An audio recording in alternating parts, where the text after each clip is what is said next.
Good day and welcome back to the second part of our discussion on antiderivatives. I want to begin by reminding us of where we left off in our previous discussion.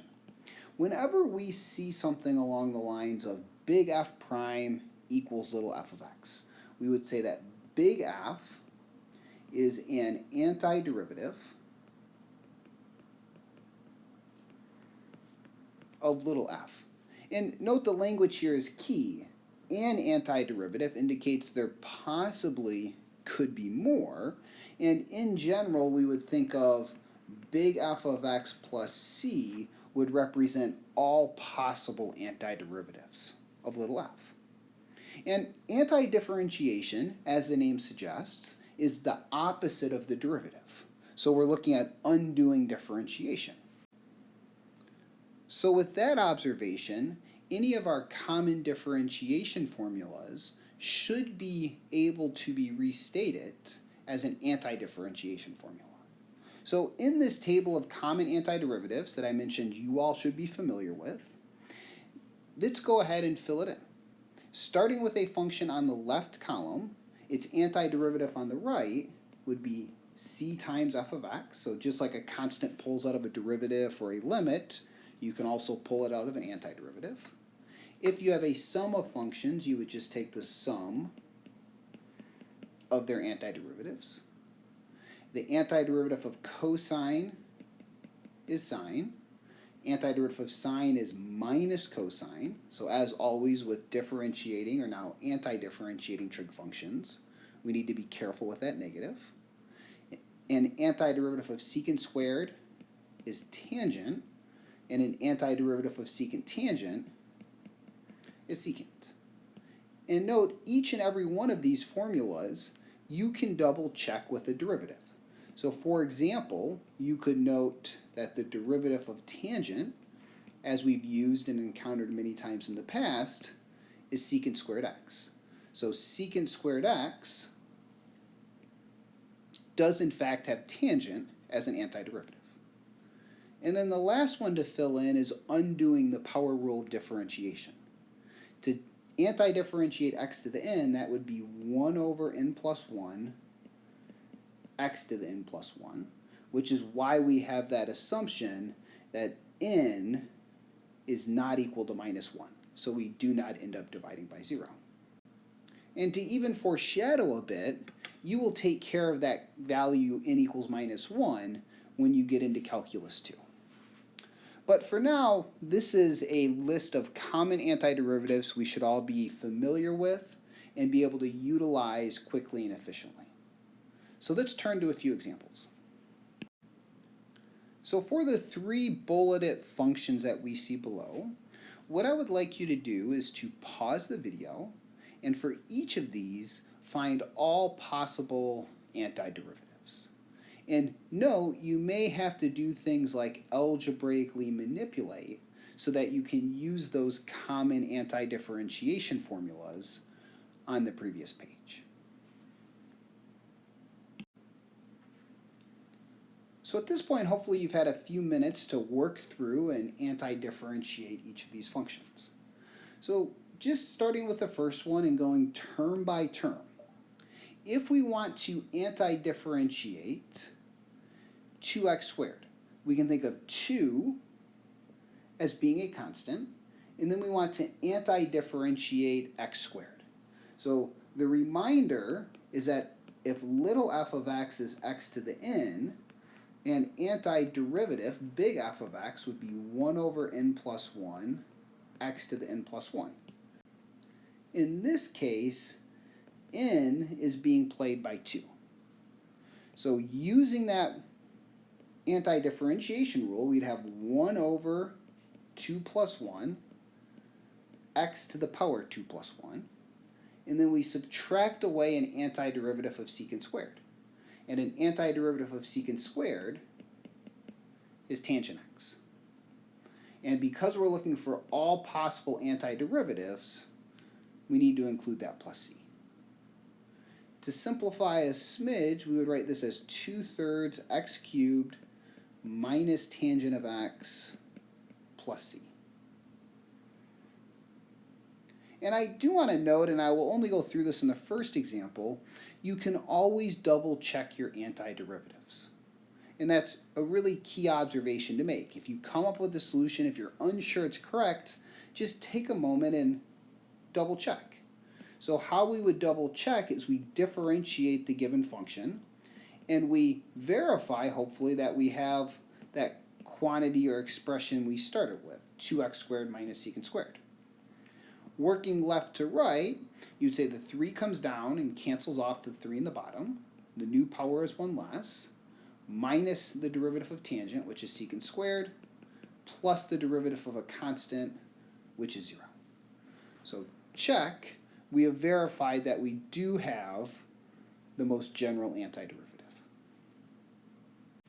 Continuing on to little f of x, which is represented, we have no single common formula of antidifferentiation we can immediately apply in its current form. But as we've seen in the past with differentiation, it can sometimes be beneficial to rewrite this first algebraically. So let me just observe that we could write this as 1 over the square root of x plus x over the square root of x plus x squared over the square root of x. And a few reminders, the square root of x is equal to x to the 1/2 power. And if you're dividing x to the a by x to the b, and just thinking in terms of algebra of exponentials, we would have x to the a minus b. So we can rewrite this as x to the minus 1/2 power plus x to the 1/2 power plus x to the 3/2 power. So in each of these 3 terms, we have x raised to a power. So we are able to anti-differentiate term by term, just undoing the power rule. So note in this first term, we have n equals minus 1/2. So our rule of differentiation tells us it would be 1 over n plus 1, x to that same power. In the middle term, we have n equals 1/2. So we would have 1 over n plus 1, x to that same power, 1/2 plus 1. And in the third term, we have n is equal to 3/2. Now I'm going to erase a bit here just to clear some space for us. Taking care of the last term with n equals 3/2, we have 1 over 3/2 plus 1, x to the 3/2 plus 1. And typically I would say we don't have to worry too much about simplifying, but this definitely looks like it's something that we could easily do some simplifications to. So we would have, what, 1 over 1/2 x to the 1/2 plus 1 over 3/2 x to the 3/2 plus 1 over 5/2 x to the 5/2, all plus c.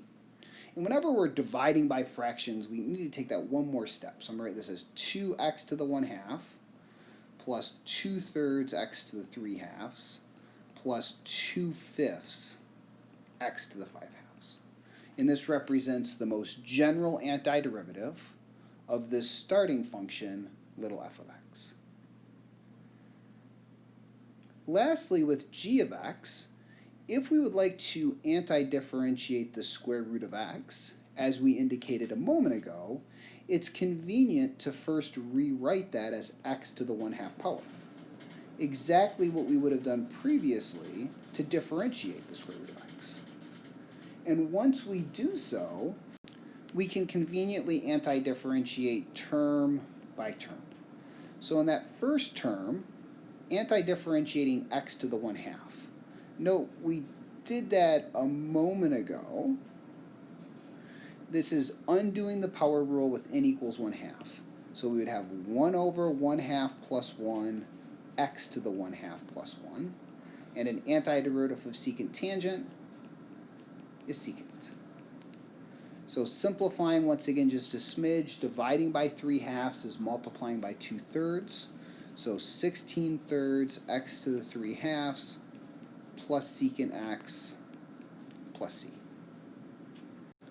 And I will point out that if you go to the associated section in the textbook, there's a long list of suggested problems which make perfect example and practice problems for you with anti-differentiation.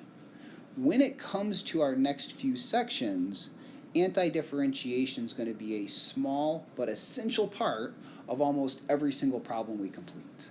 So we want to be quick and efficient at calculating these antiderivatives. And let's go ahead and finish with one additional example. Let's find a function f of x whose derivative is x square root of x and also satisfies this condition that f of 1 is equal to 2. So to begin, let's just focus in on this common problem. We're really being asked to anti-differentiate or undo this derivative. Note, x times the square root of x can be written more conveniently as x to the 3/2. So if f prime of x is equal to x to the 3/2, we can undo this using the opposite of the power rule once again. We're thinking of our n value as being 3/2. So 1 over 3/2 plus 1 times x to the 5/2 plus c. And I will write this slightly more conveniently as 2/5 x to the 5/2 plus c.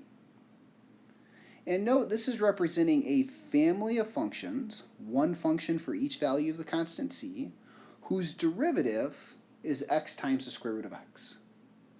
But of all of these functions, there's only one of them that passes through this point given by f of 1 equals 2. So we can use this information to solve for c. This is something, once you get to differential equations, we would call an initial value problem. For example, if you know the speed of an object, you can anti-differentiate to find its position. But that position would be up to an arbitrary constant c, so you would have to know at least one other piece of information to nail down the precise position of something. So let's go ahead and solve for c. What we know from above is that 2 is equal to f of 1, which would be 2/5 1 to the 5/2 plus c. 1 raised to the 5/2 power is 1, and 2 minus 2/5 would be 8/5. So we can now put this all together. The value of our constant is 8/5, so the function f that we are looking for is 2/5 x to the 5/2 plus 8/5. This completes our discussion of anti-differentiation, but it is a topic that's going to play a very important role and we will encounter frequently throughout the rest of the semester. So most definitely take some time and practice anti-differentiation now before moving on. Where we will pick up in our next topic is something called the fundamental theorem of calculus, which is going to connect antiderivatives to definite integrals and allow us to quickly and efficiently evaluate these definite integrals. So stay tuned and take care.